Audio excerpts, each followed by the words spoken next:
সুপ্রিয় বন্ধুরা, ২য় খবরটি আমি আপনাদের সাথে শেয়ার করব আজকে। সেটি একেবারেই অদ্ভুত। আপনারা নিশ্চয়ই দেখে ফেলেছেন। ইতিমধ্যে ঢাকা বিশ্ববিদ্যালয় ১২৮ জনকে বহিষ্কার করেছে। অবশেষে সেই জুলাই-আগস্টের এই হত্যাকাণ্ডের সাথে জড়িত কিংবা ছাত্রদের সাথে অত্যাচার নির্যাতন করার অভিযোগে ১২৮ জনকে বহিষ্কার করেছে। সেই তালিকাটি এতদিন পর বহিষ্কার করেছে। সেই ২৮ জনের মধ্যে ৫ জনই হলো বহিরাগত। বহিরাগত I mean সেটি চলে এসছে যে জগন্নাথ বিশ্ববিদ্যালয় সহ তারপরে সরকারি বাংলা কলেজ সহ অন্যান্য বাইরে এবার যারা ছাত্র নয় এরকম মানুষদেরকেও তারা বহিষ্কার করেছে বিশ্ববিদ্যালয় থেকে। সেটি নিয়ে তোলপাড় চলছে সারা বাংলাদেশের এসব মিডিয়াতে এবং ঢাকা বিশ্ববিদ্যালয় তো বটেই। যে এটি প্রশ্ন উঠেছে কেন আসলে বিশ্ববিদ্যালয় প্রশাসনের এমন কাণ্ড? তারা আসলে বহিষ্কার করার যে প্রক্রিয়া সেটি তারা কিভাবে অনুসরণ করল? কারণ ছাত্রদেরকে বহিষ্কার করছে তাও একটি নিষিদ্ধ ঘোষিত আওয়ামী লীগের যে ছাত্রলীগ তাদেরকে যখন তাদের বিরুদ্ধে অভিযোগ নিয়ে করছে এবং তাদের এই বিষয়গুলা তারা ছাত্র ছিল কিনা, কোন বিশ্ববিদ্যালয়ে নরমালি যে প্রক্রিয়াগুলাতে কাজ হয় সেটা তো সবার জানা যে প্রত্যেকটি ছাত্রকে একটি হলের অভিবাসী হতে হয় বা ওই হলের অধীনে থাকতে হয় এবং সেই হলটিতে সমস্ত ডকুমেন্ট থাকে, বিশ্ববিদ্যালয়ের রেজিস্ট্রার বিল্ডিং এ ডকুমেন্ট থাকে, কন্ট্রোলার সেকশনে ডকুমেন্ট থাকে, ডিপার্টমেন্টের ডকুমেন্ট থাকে, এভরিহোয়ার কোথায় নাই।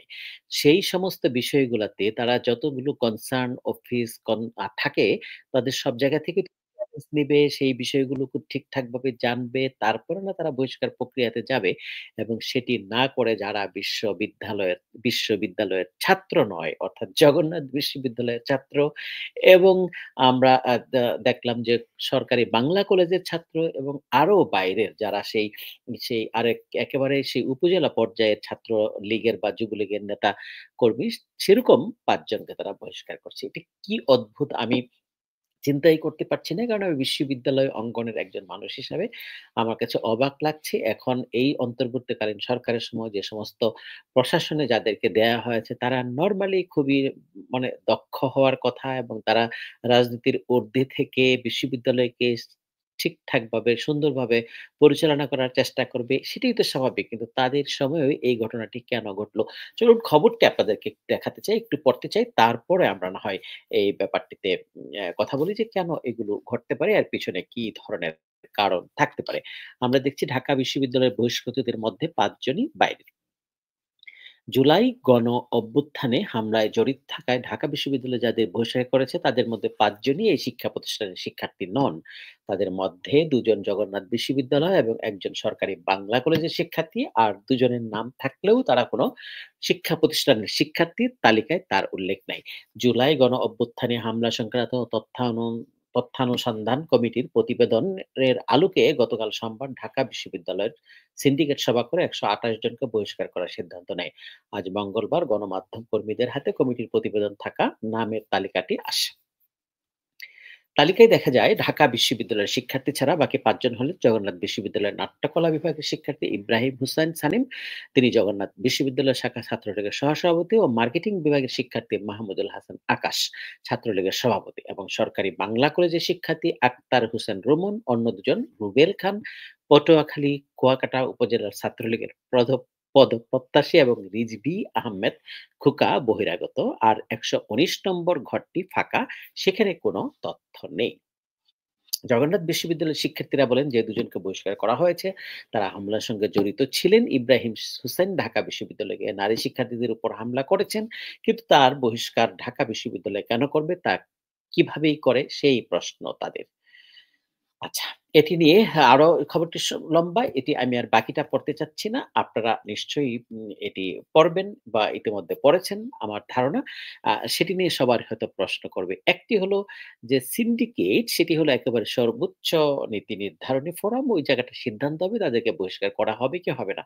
তার আগে যে প্রক্রিয়াটি অনুসরণ করতে হয় বা করতে হয়েছে সেটি সবারই কিন্তু একটা মিনিমাম যে পদ্ধতি এবং এটির জন্য নিশ্চয়ই একটি কমিটি করা হয়েছে। সেই কমিটি পুঙ্খানুপুঙ্খানুভাবে এই ছাত্রদের তারা আসলে ছাত্র কি না সেই বিষয়গুলো দেখবে। দেখে যে ধরনের গায় ছাড়া মানে দায় সারা ঘুষের এই রিপোর্টটি নিয়ে গেল একেবারে সিন্ডিকেট পর্যন্ত। এটি আমার মনে হয় যে বিশ্ববিদ্যালয় প্রশাসন এটি কেন করল? এটা আমি জানি না।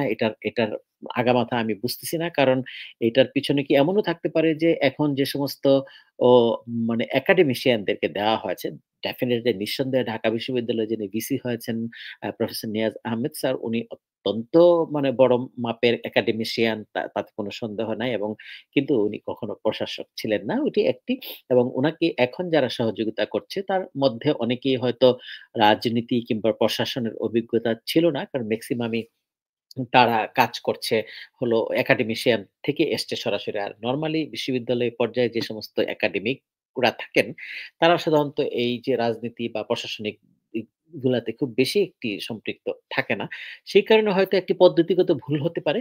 আরেকটি হতে পারে যে না, যে সমস্ত কমিটিরা কাজ করেছে, তারা হুমজিকেলি করেছে। ওকে যে ক্ষমতা আমাদের আছে এখন তো করেই দিলাম। মানে এমনও হতে পারে যে ঢাকা বিশ্ববিদ্যালয় এখন যেহেতু খুবই পাওয়ারফুল কারণ ক্ষমতার কাছাকাছি সবসময় থাকে। এটি তো বলাই আছে বাংলাদেশের রাজনীতিতে যে ঢাকা বিশ্ববিদ্যালয় হলো একেবারেই ক্ষমতার কেন্দ্রে অবস্থান করে। অর্থাৎ ঢাকা বিশ্ববিদ্যালয় এমন একটি বিশ্ববিদ্যালয়, সেই বিশ্ববিদ্যালয়ে যেকোনো সময় গদি উল্টায় দিতে পারে আবার গদিকে রক্ষাও করতে পারে। সেটিই আমরা দেখছি কিন্তু গদিকে রক্ষা করার দিন বোধহয় শেষ হয়ে গেছে এবং গদি উল্টায় দেওয়ার গতিটাই কিন্তু ঢাকা বিশ্ববিদ্যালয় পাবে। সেটি আমরা দেখছি এবং গত জুলাই আগস্টেও সেটি দেখলাম। তবে তার সাথে, সাথে আন্দোলনের ডাকটা হয়েছে হয়তো ঢাকা বিশ্ববিদ্যালয়ের শিক্ষার্থীদের মাধ্যমে কিন্তু সারা বাংলাদেশের শিক্ষার্থীরা কিন্তু সেটার সাথে একমত হয়েছে। সেই কারণে ঢাকা বিশ্ববিদ্যালয় যতটাই ক্ষমতার কাছাকাছি থাকুক না কেন, ওখানকার ছাত্ররা এই যে যতটা পাওয়ারফুল নিজেকে মনে করে এনসিপি পর্যন্ত গঠন করে যাদের বিভিন্ন ক্রেডিবিলিটি যাদেরকে দেওয়া দরকার ছিল সেটি দেয়নি বলে অনেকের মধ্যে অনেক ধরনের অসন্তোষ তৈরি হয়েছে। এখন ঢাকা বিশ্ববিদ্যালয়ের প্রশাসনও কি সেরকম কিনা যে তারা নিজেরাও খুব পাওয়ারফুল মনে করে এখন যেকোনো বিশ্ববিদ্যালয়ের যেকোনো কলেজের কিংবা বহিরাগত হোক বা শিক্ষার্থী হোক বা অশিক্ষার্থী হোক, তারা ইচ্ছা করলে যে কাউকে বহিষ্কার করে ফেলতে পারবে। এই ক্ষমতাটা কি ঢাকা বিশ্ববিদ্যালয়ের আছে কিনা বা না এই চর্চাটা তারা করতে চাচ্ছেন কিনা? সেটি একটি ব্যাপার। যদিও আমরা দেখছি যে এখানে একটি তদন্ত কমিটি গঠন করা হয়েছে। সেই তদন্ত কমিটি আবার এই পুঙ্খানুপুঙ্খানু এগুলো তো করে খোঁজ খবর নিয়ে দেখবে। যেহেতু অভিযোগটি উঠেছে সেই অভিযোগের পরিপ্রেক্ষিতে এটি পর্যালোচনা করা হবে। কিন্তু আমার প্রশ্ন যে অভিযোগটা তো উঠেছে পত্রপত্রিকায় প্রকাশ হওয়ার পরে মানুষ যখন নাম পেল তখন সেটি কি মানে এনালিসিস করার সুযোগ পাচ্ছে তারপরে অভিযোগটি উঠেছে। কিন্তু অভিযোগটি যখন ডান হয়ে গেল অর্থাৎ ডিসাইডেড হলো সর্বোচ্চ নীতি নির্ধারণী ফোরামে, বিশ্ববিদ্যালয়ের সিন্ডিকেট ফোরামে, সেই পর্যন্ত যাওয়ার জন্য যতগুলা প্রক্রিয়া অনুসরণ করা দরকার ছিল, সেটি ঠিকঠাকভাবে করা হলো না কেন? সেই বিষয়টার জন্য কোন ধরনের কমিটি করা হবে কিনা? ছাত্রদের জন্য এইগুলা ঠিক আছে কিনা ওইটা যাচাই করার জন্য কমিটি করা হলো।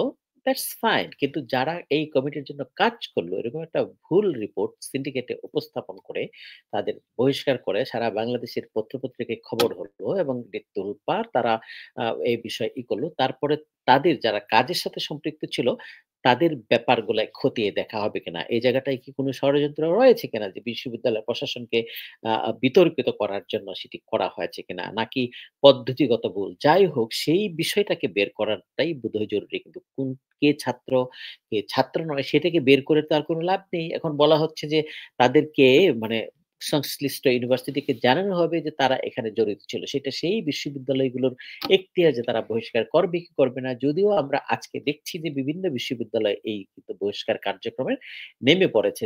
জাহাঙ্গীরনগর বিশ্ববিদ্যালয় অলরেডি অনেককে বহিষ্কার করেছে। আরো কোথাও, কোথাও আমার মনে হয় যে বিভিন্ন বিশ্ববিদ্যালয়ে এই বহিষ্কারের তালিকাগুলো এখন হয়তো একযোগে চলবে এবং কাজকর্মগুলো চলবে। কিন্তু এটি খুব সতর্কতার সাথে হয়তো সবাইকে করা দরকার। এক বিশ্ববিদ্যালয়ে ছাত্র যেন আরেক বিশ্ববিদ্যালয়ে বহিষ্কৃত না হয় তাহলে এগুলা খুবই বিতর্কিত হবে এবং হাস্যকর রূপান্তরিত হবে এবং এগুলো নিয়ে ভবিষ্যতে আরো অনেক ধরনের প্রশ্ন হয়তো উঠবে এবং সরকারের কাজের মানও কিন্তু সেই বিষয়টার মাধ্যমে নির্ধারিত হতে পারে।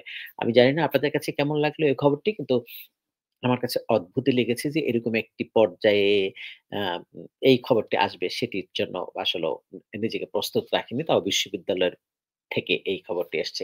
সরকারের ভিতরে অনেক ধরনের উলটপালট অনেক কিছুই হচ্ছে। কারণ সরকারের ভিতরে বলা হচ্ছে যে অনেক ধরনের সিন্ডিকেট রয়েছে। সেটি সরকারকে অকার্যকর করা, ব্যর্থ করার প্রয়াস থাকতেই পারে। যার জন্য সরকারের ভিতরে কোনো ভুল ত্রুটি হলে সেগুলাকে মানুষজন ধরেই নেয়। কিন্তু বিশ্ববিদ্যালয় যে জায়গায় এরকম হওয়াটি বোধহয় এই কয়েকটি মাত্র ১২৮ জনের বহিষ্কার আদেশ করতে যেয়েও এই কাজটি ঠিকঠাকভাবে করতে পারেনি। জানি না পুরো বাংলাদেশ কিভাবে চলবে। সেটাই ধন্যবাদ। ভালো থাকবেন আপনারা এবং আপনাদের মতামতও আপনারা জানাতে পারেন।